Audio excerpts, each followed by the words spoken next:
Game over, man. Game over. Johnny. You're gonna need a bigger potion. So serious. I am Iron Man. This is a tasty burger.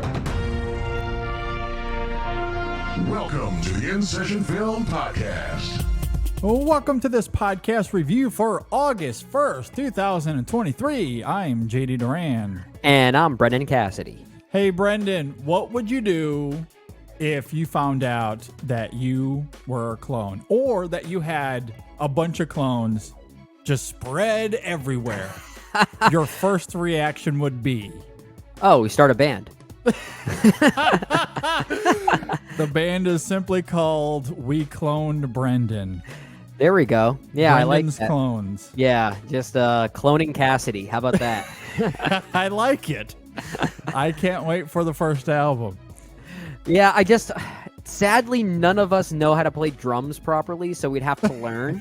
But we at least have guitar, bass, and somewhat vocals covered. I think we can make that part work. But yeah, we could at least make some music together. That would be my first step. Is we're starting a band, Cloning Cassidy. Look out for album number 1. I like it. In my household, with my oldest son at the very least, who knows, maybe Andrew as he gets older will be the same, but in my household I think that I would simply have to recreate Attack of the Clones or the Clone Wars. Maybe that's probably what I would have to do. I would invite them all over, we'd all dress up and we'd have playtime.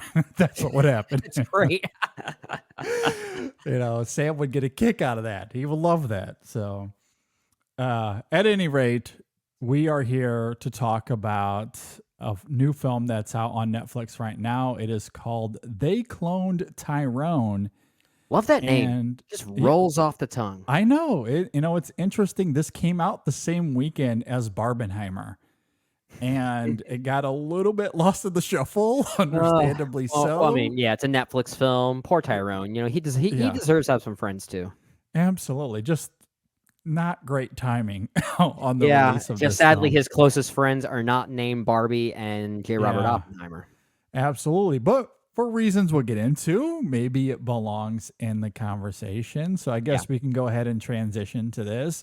It is directed by Juel Taylor. It stars John Boyega, alongside Teyonah, Parris, and Jamie Foxx. Which, it's interesting that this film came out right after he released that video updating everyone on his status and his health. It was really great to see him in good spirits, and leave it to Jamie Foxx to do a video like that where he's updating everyone. It's a little bit poignant. At one point in the video, he even starts to tear up. Yeah. And yet he's also cracking jokes in the video.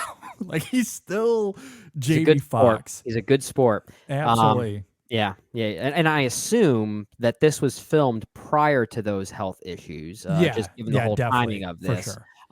But I think that might go to show how proud he is of this film, and it's coming out when it did, that he was willing to make that statement. And I feel like we're going to talk about him a lot with regard to his performance and what it means for the camaraderie of these three leads. Yeah, we'll certainly get into the chemistry of them and their performance, but yeah, I thought the timing of all of that was really interesting, and I was thrilled to see that he seems to be coming along, and whatever happened, he seems to be on the other side of it. And as teary-eyed as he was throughout that video, the fact that he was cracking jokes said a lot to me. Absolutely. That he's starting to feel himself again. Yeah. So I thought that was really great. At any rate, Jamie Foxx is in this film. If you're not familiar with They Cloned Tyrone, a series of eerie events thrust an unlikely trio onto the trail of a nefarious government conspiracy in this pulpy mystery caper. Really well put. Whoever wrote that, good job. I agree. Good synopsis. So I'll toss it over to you first, Brendan. What did you think about They Cloned Tyrone? Well, not just with that synopsis, but given the subject matter of this film, the casting, some of the sociopolitical themes that are certainly here that we may talk about as well, I feel like this film is gonna garner a lot of unfortunate comparisons to someone like Jordan Peele, for instance, and Yep. there are similarities. You know, this does Mhm. have that kind of Twilight Zone-y kind of thing with a very political, social undertone that Jordan Peele has become known for nowadays. And I think the film knows it as well. Juel Taylor is certainly not hiding away from his influences. They don't reference Jordan Peele directly, but they do reference a lot of other like pulpy 1970s and 80s films. They reference Paul Verhoeven, for instance. They reference Sure. Hollow Man at least 3 times in this movie. Of Yeah. all the Paul Verhoeven films you can reference, they reference Yeah. Hollow Man. Like Yeah. that's pretty incredible. Uh-huh. So I mean, it's going to be hard to separate this film as its own thing when this is a pretty common trope to see in movies nowadays, right? Like we've seen a lot of movies like this and a lot of tropey films and pulpy films like this. And I do think They Cloned Tyrone is kind of a softer version of it. I feel like it's maybe a little more half realized than it is fully realized in some of those themes, in some of its sci-fi pulpiness, even in some of its emotional beats. But really what does save it is something that we were alluding to. It's not just Jamie Foxx, it's all 3 leads. That's John Boyega, Teyonah Parris, and Jamie Foxx. I think together, Mhm. I couldn't take my eyes off this camaraderie. I think they just Nice. really worked together. And I think the film still would have worked without that great of a camaraderie, but it certainly would have felt lesser, right? I hate to use the term elevate. You know, I hate that word, right, JD? But I do think their banter, their time on screen together does elevate a lot of the material in this movie. Mm. And it just really made me engaged with what was happening. Like I said, I think the subject matter is maybe, I don't want to call it half baked, but I don't think it quite fully reaches the potential of what it's trying to go for. And some of its Okay. reveals in the back end, I think might be, I think they might paint with too broad of a brushstroke at times. And we can maybe dance around what we think the film is trying to say thematically speaking, but there are elements Mhm. early on that I found a little more interesting and a little bit more daring that we can certainly talk about for sure. But I did enjoy this. This is a Mhm. very fun watch on Netflix. I think it's in the top 10 most watched movies on Netflix right now. At least it was this week. So that's Mm. at least good to see. But I do think it's very entertaining. I think it's very accessible. And for those who like this kind of film, I think they're going to enjoy it. Yeah, as we noted earlier, Barbenheimer understandably took up the spotlight a few weeks ago, but Yeah. I do think this film is equally worthy to be in that conversation. I think it's really good. It's this Yeah. blaxploitation sci-fi satire, as you're talking about, that essentially functions as a modern day They Live, but through the prism of the Black experience. And Yeah. it's equal parts hilarious. It gets quite weird at times, and it's also poignant. And I love the meshing of all of those tones. There's a lot of fun to be had here with this film. As you noted, Brendan, the camaraderie of Boyega, Foxx, and Parris is Yeah. nothing Really short good. of sublime. They are really, really funny here and are the beating heart of this film in many ways.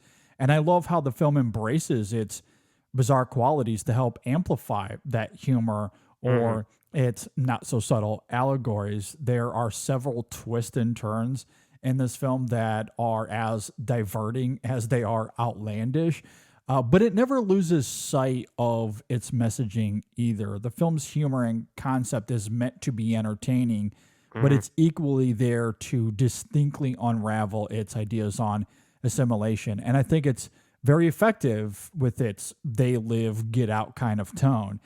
Sure. I also just really love Juel Taylor's direction and setting here. It takes place in the modern day with dialogue invoking cryptocurrency and blockchains, Mhm. but the film's aesthetics and costuming is reminiscent of the 90s. Like it's Not it. something Not it. from Yeah. Well, it's. I or feel like before that, maybe. that's the thing. I feel like it's covering a lot of ground as far as its time period, right? I feel like Yeah. every decade is represented here in some way. Because Yeah. yeah, the fashion, for instance, is very. It feels kind of 90s, right? Yeah. But some of the automobiles maybe feel a little bit more 80s. Some of the grainy cinematography feels very 70s. At times, you see some of those like pop scratch marks in the top corner. Yeah. That does happen a lot. So like I Yeah. said, Joel Taylor is wearing a lot of his influences on his Very much sleeve, so. And sometimes I have to respect a director that is not willing to hide from them, right? He knows that he's not creating the most original of works, but he's clearly having a lot of fun making this. Oh, absolutely. He's having a blast, as is the cast. And I think it's really fascinating how it is this throwback that's simultaneously very contemporary. Like the meshing of all of that is just really brilliant here. It's a weird clashing of settings that's vividly unique and compelling. And I think it's all cleverly woven and expertly executed. And as I noted, I just think it's one of the biggest surprises of the year. I think it's really good. It doesn't reach the levels of a Barbenheimer, but it is very good. I do think this will end up as one of the best surprises of 2023 for me. I think it might be one of the most perhaps forgotten, because I have a hunch that because of the hype of Barbenheimer and because of how Netflix and their overall algorithm tends to hide certain movies sometimes, whether it's in agenda driven or not. I do hope this one at least finds an audience, because it is a lot of fun. I do think it is a fun movie. I think it's easy to. You're looking for something on Netflix, you're going to find something like this. I think you're going to enjoy it. And a lot of the things that really do work about it. We talked about the performances. We talked about its sense of place and just the overall fun vibe of it. The film is very funny. It's a very funny movie. This is ultimately a comedy in many ways. It's a romp. It's a satire. But it's overt and all of it. Yeah. Now, some of those attributes maybe land better than others, but one of the things that I found really funny, I don't know if this was intentional or not, but a movie like this that's got this cleverly interwoven conspiracy, it's actually not very cleverly interwoven. In fact, like if you really peel it apart, there are a lot of plot holes here. Like for instance, and maybe it's just the sheer stupidity of this government conspiracy, right? The experiments that they're actually conducting on these residents of the Glen. This is called the Glen, this residency that we are focused on. And what really kicks things off is a certain narrative thing that happens, which I kind of want to be vague about, involving John Boyega's character of Fontaine. Something happens to him pretty early on that's pretty surprising. And then all of a sudden, it's like it didn't happen before, but all these other characters around him that he has already interacted with the day before, what's going on here? They notice it right away, which kind of shows the sheer stupidity of this government agency when you really think about it. It's really organized in a very silly way. And I can't help but feel like it's kind of deliberate, right? Just to show the sheer, not just the sheer unpredictability, but the sheer lunacy of those who are actually underneath the ground doing these things. That I maybe I have to get a bit more specific, because I feel like I'm trying to dance around spoilers here. But in the title, this is a movie about cloning, right? Cloning is involved in this, okay?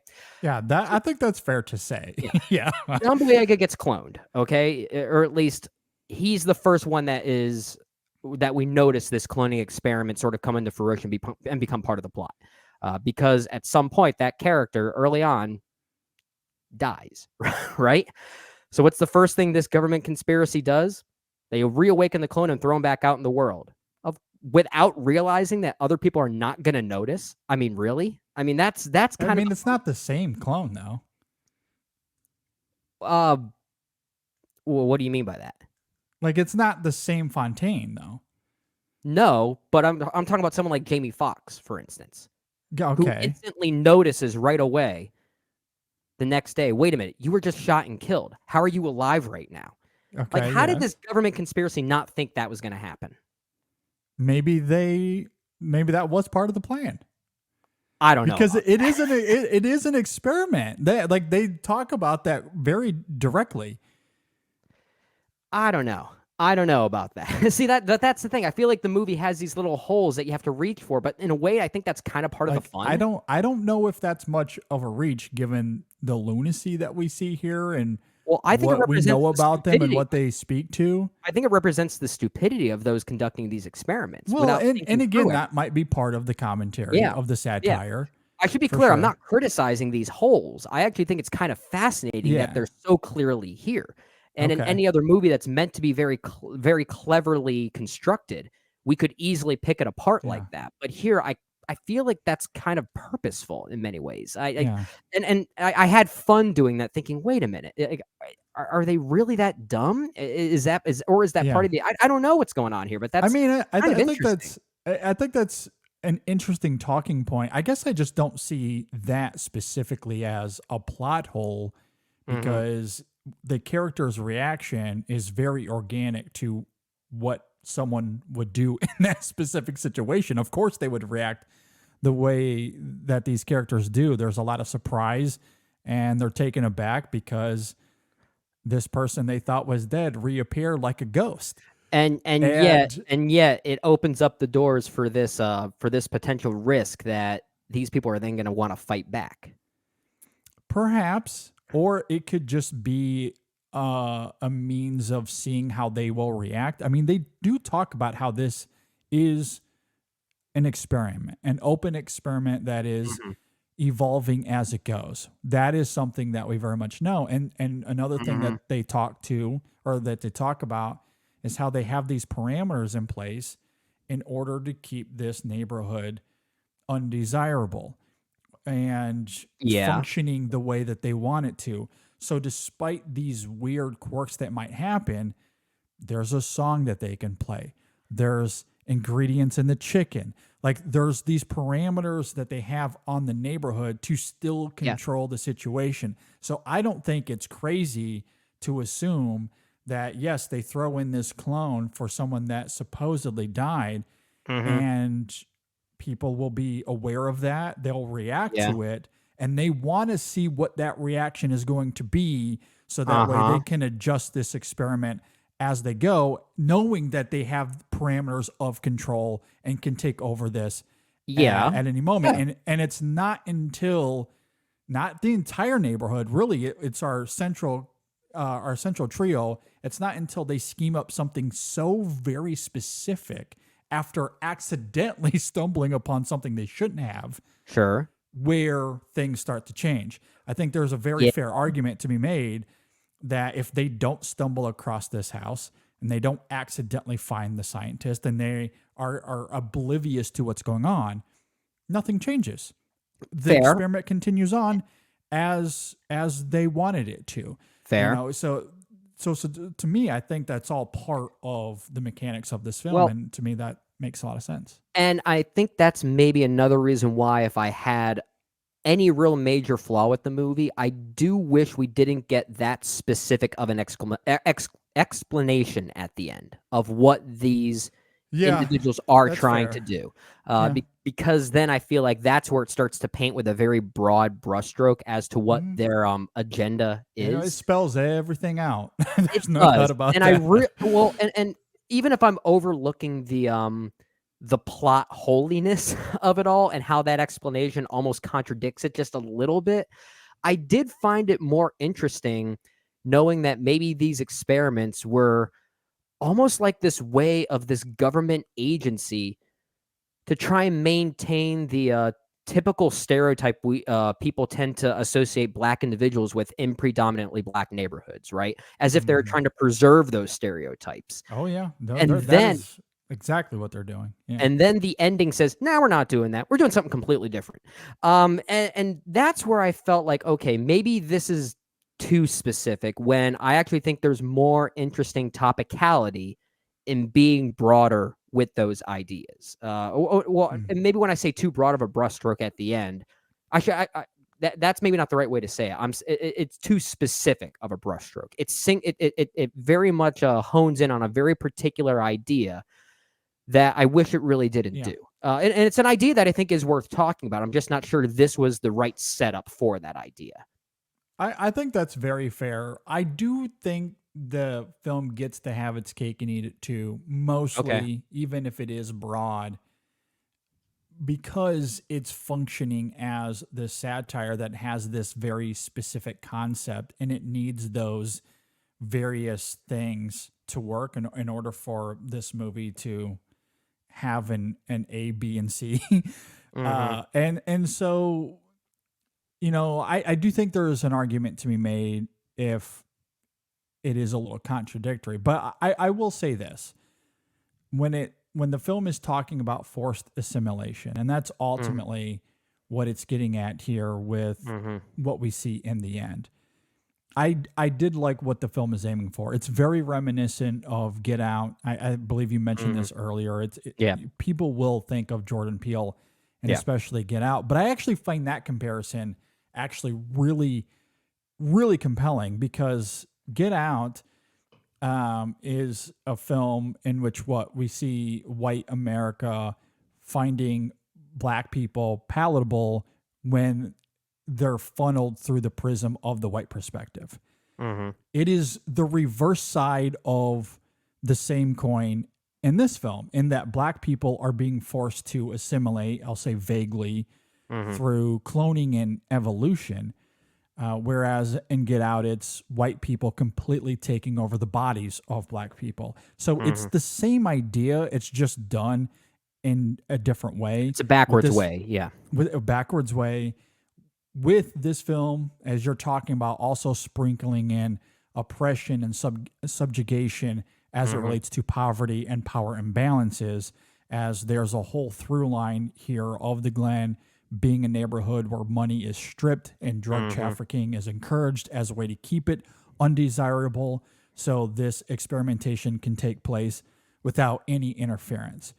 Yeah. And again, the film is not subtle about those ideas, but I don't know if it needs to be. I kind of love the brazen attitude this film has toward assimilation, especially given that final confrontation that takes place and how it leads to this line where one character claims that assimilation is better than annihilation, a moment that I think works really well, mostly because of Boyega's performance. And I guess I'll leave it at that. But Boyega is doing so many things in that scene, and I think he brings a grounded poignancy to it. Is it contradictory to the oppression argument? Like, if you think about it logically and what this government is wanting to do in terms of assimilation, I can see that argument. But as I was noting earlier, without the confines, like these artificial confines that the government creates for this experiment to work, characters can just come and go, and they have all the free will that that comes with being a person, and therefore there's no experiment. So you need the oppressive confines, and I understand what the allegory is doing there, but then you get to the assimilation, and it's almost like it's arguing that it has to be something else. But and again, you and I are not really the ones to speak. We're to this, not. really. Yeah. We're looking at it more logically, but at the same time, you're right. We can't relate to this perspective at all. Exactly. And that's why I sit here and say, like, when I've read other reviews of this and I hear other people talk, like, I think there's a reality for people that can relate with this where those things aren't mutually exclusive. And that's what I didn't quite pick up on, is the two extremes that we get as far as the film's ideas on black stereotyping, especially in predominantly black neighborhoods, like I mentioned earlier, and then those ideas that we get towards the end about assimilation, as you're talking about. The coexistence or the meshing of those two ideas, I didn't quite get. And maybe there is a synergy there that, with my perspective and my upbringing, I'm just not able to find that. And honestly, I would love to find more reviews out there from individuals. I know Robert Daniels, a critic that we really respect, really loved this movie. And had some great things to say about it. And that was certainly helpful. And I plan on trying to find a few more from that same perspective, dissecting this in their own respective ways, because there's a lot out there for sure. Yeah, absolutely. So, I mean, I really liked what the film was doing with all of that. Even if it is a little bit messy, I didn't find those contradictions to work against the film, especially because of the tone. The major driving force of this film is that it is this really fun, overt romp. And it works in that regard. Yeah, and it works in a superficial way. I agree. And again, if we're comparing this to something like Get Out, like the humor of Get Out is really biting. I love the humor of that film. But that is grounded within the horror of that movie, where what we see in They Cloned Tyrone is sillier. It's more transparent, and I think that works in terms of like utilizing these two extremes to say something that is broad and relatable to a lot of people. Obviously, not you and I, but to a lot of people. And that I did find mostly effective, and I was thoroughly entertained with this film. I mean, we talked about that trio earlier, and cannot say enough good things about their dynamic here. Boyega somewhat being the straight character of the bunch. He's Jamie the Foxx, emotional beat. Yeah, he's the emotional definitely the emotional beat. beat. Jamie Foxx is this pimp he's from the, the he's the 90s. clown. He's the clown. Does a very good job with it, but he's the clown. So good here. Yeah. Teyonah Parris, I feel like kind of straddles the line between both of them in many ways. In many ways, she's her great. performance is I sort of loved like her. this bridge between the comedic buffoonery of Jamie Foxx, but the grounded seriousness of a John Boyega. And I'd say out of all of them, I mean, John Boyega is the star of this movie, so in many ways he's got the clearest arc. But I found Teyonah Parris and her character, and I'm blanking on her Yo-Yo, her character of Yo-Yo. Yeah. I think she has the most fascinating arc of the three, and I think it's because emotionally she's the one that goes through the biggest change that we notice as an audience, right? And I found that really fascinating, especially towards the end. If we're gonna rank them based on badassery, to put it bluntly, I think she absolutely takes the award in the end, and she was a lot of fun to watch. Absolutely. I think she has some of the best one-liners in this film. I wish that I wrote some down for this review, but there were punchlines she has in this film where I was almost on the floor. It was so funny. So and I just love the energy of it all. Like there's such a bombastic energy to this film that is really great. And if there's a contradiction with this film, it's almost that, where here's a heavy message that is very real, and it's something a lot of people will relate with, and yet we're making the film tonally this just incredibly vivacious, diverting film that you're gonna laugh a lot at. But I love that. I love that clash. Did I notice correctly? Did Teyonah Parris play a few characters in this movie? I think she only played the one, but I don't. I may have just missed. But I felt like there was a moment where it seemed like certain actors were playing multiple characters very cryptically, as if to almost suggest that this cloning experiment was like they were creating new characters at the same time, or new people at the same time, using the same bodies, which is an interesting idea. That's something I probably just could have missed, because there was a moment I had to break away from the film and come back to it later. So it's probably something I ignorantly missed. But if that is true, then it makes me like her performance even more, that she's sort of straddling the line between other things outside of just what Yo-Yo is doing. I found that really interesting. Yeah, I either way, I think these performances are really great. They're very much the driving force of the film, and there's a lot of fun to be had. I mean, regardless of how you feel about the mechanics, the narrative mechanics, or its themes, and does it fully realize all of its ideas?Maybe not. It certainly is broad, but I don't think this is a film that's trying to get to the depths of something like a Get Out. It's channeling a They Live, but in the modern lens and through the Black experience. And similarly, like They Live isn't this intricate, complex, satire. Like its messaging is effective, but I don't think we talk about it as like a Tarkovsky film, because it's not. You know what I mean? It's a very good film, though. I love They Live. But it is very good, and I think this is channeling that kind of energy. But through a modern lens and what the Black experience is today, which is, I think, what I love about the clashing of the setting as well, because it kind of evokes this timeless thing of this is something that's been going on forever.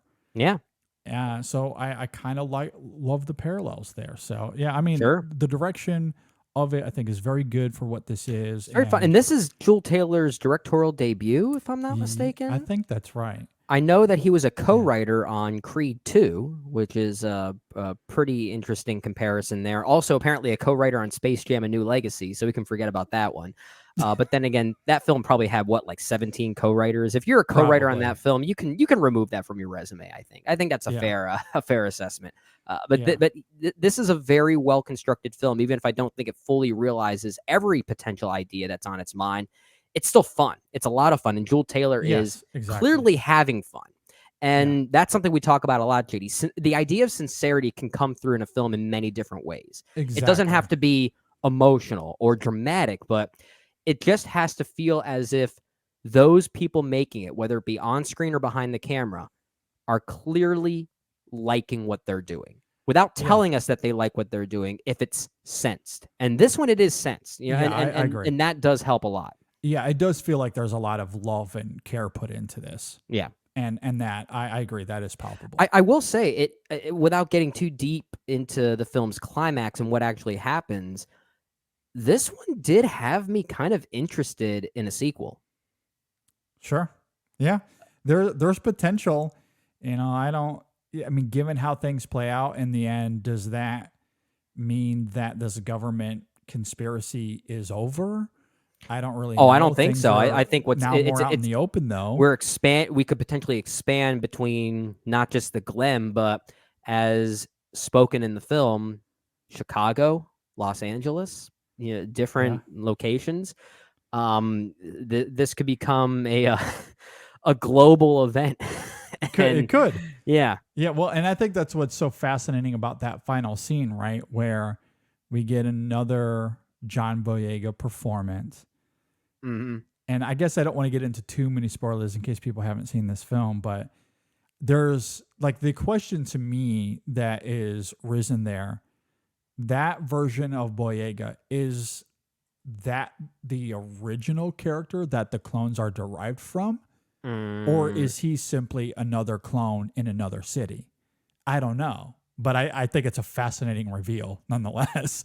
Sure. And to your point, maybe that's where a sequel can sprout from, because now we have all these questions that are rooted in ambiguity. And I just kind of love how the film just leaves us there. It's going to be a revolution. That's what's going to happen. We'll see. Any final thoughts on They Cloned Tyrone? Oh yeah, a few. We didn't even acknowledge. We did not acknowledge Kiefer Sutherland. That's who I was going to say. Sure. He's in this movie. He's playing Kiefer Sutherland, so he's solid as a villainous presence. So he's good here. The last final thought I have, and this was fascinating because with a movie with this kind of title, with the name Tyrone specifically in it, and me being the music guy that I am, of course, I'm gradually humming the song in my head, Tyrone by Erykah Badu, which was released in the year 1997. It was on her live album that was released only just after her debut from that same year. And it's sort of known as one of her biggest hits. I think it was nominated for a Grammy, if I'm not mistaken. And I love that song so much, and I kept humming it to myself. And they play it over the end credits in a very unique way. It's the actual song, but apparently she came by and reworked the lyrics to fit this movie. Wow! Because the line of the original song is "You better call Tyrone," and then in the end credits, "They cloned Tyrone," and it's actually her doing it. Oh, so, wow. Is this an original song or is it not? It's kind of straddling that line. It's an existing song that was lyrically reworked for this movie. Yeah. That is really interesting. That is interesting. I don't know what the answer to that is. I do find that compelling. I know that we've had these conversations in the past regarding scores from films that have familiar melodies to them that are reworked in new and different ways. Yeah. I don't know how you classify it, but I love it when movies do things like that, though. Yeah. Yeah. For real. That was... I weirdly had a hunch that song was going to play somewhere in the movie, most likely in the end credits, mainly just because of the song's legacy status right now. And of course, Erykah Badu herself is embarking on another tour. So there's a lot of topicality around her just as a really well-regarded R&B artist. But I didn't know it was going to be in this way, that she actually worked on new lyrics for the song just for this movie. Yeah. And apparently sang them. It's really neat. Yeah, no, that is really interesting. I did not know that, so that certainly adds a new layer to this film that I can appreciate. So that's really great. As far as a final thought for me, the other thing I wanted to mention here is that this film also delves into, what it means to be a clone. At one point we see Fontaine fall into this depression, and he starts to examine his life and how it's this lie that he discovered, and there's a reveal about his mother in the room that she's, she's behind this door as this voice throughout most of the film, and then that reveal is great. Probably the best scene in the movie. Honestly. Absolutely. And while that idea of being a clone and what that means as far as humanity, like that in and of itself is nothing new. Right. Blade Runner, for example. We've seen this before, but that's why I go back to what you were just saying. We mentioned this on the main show the last few weeks as well. Sincerity. And Boyega's performance has such great sincerity that when these things come up, he gives great credence to those feelings that Fontaine is evoking there, and it's really great, and it's felt, and it certainly speaks to his performance and how grounded it is, and it's really great. So I did want to speak to that as well. I mean, this film mostly is painting with a broad brush, but I like the fun that it's having. It's really diverting.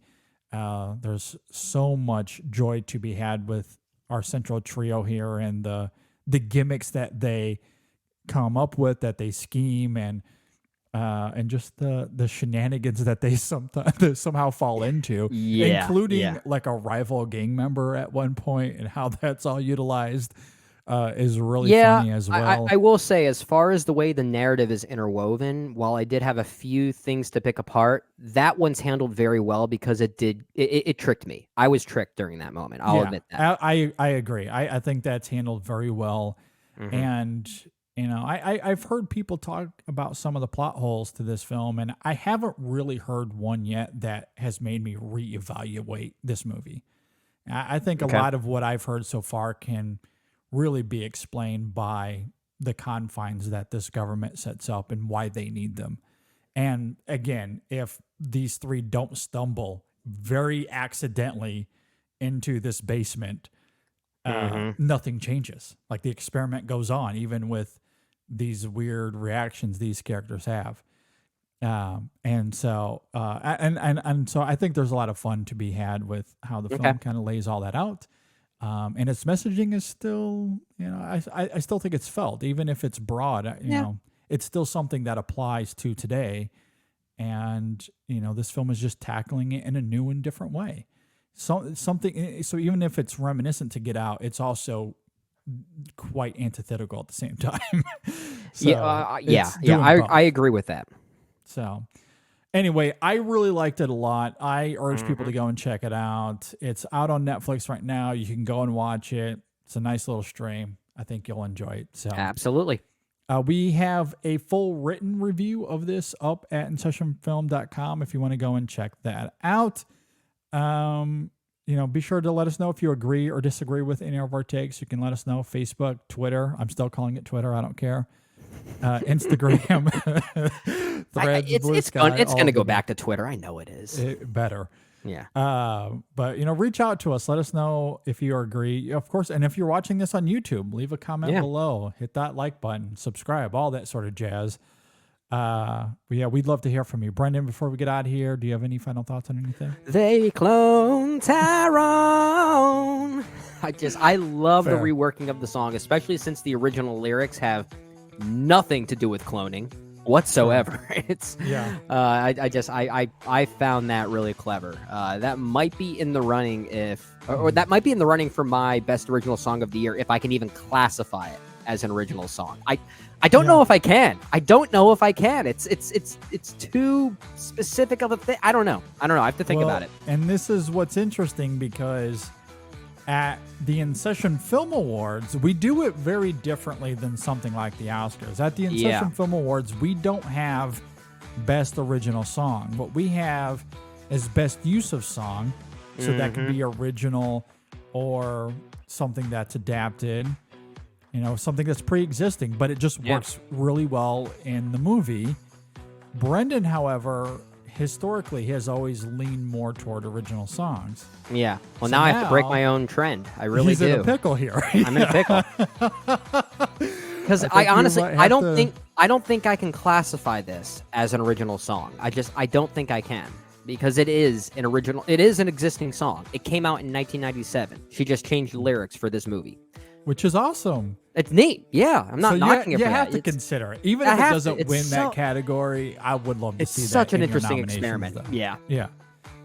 At any rate, that's really fun. Yeah. I really like this film. Go see it. Thanks for listening. Thanks for watching, everybody. We will see you all next time on the In Session Film Podcast. Oh, man, Jamie Foxx. Great to see him. So good as the pimp.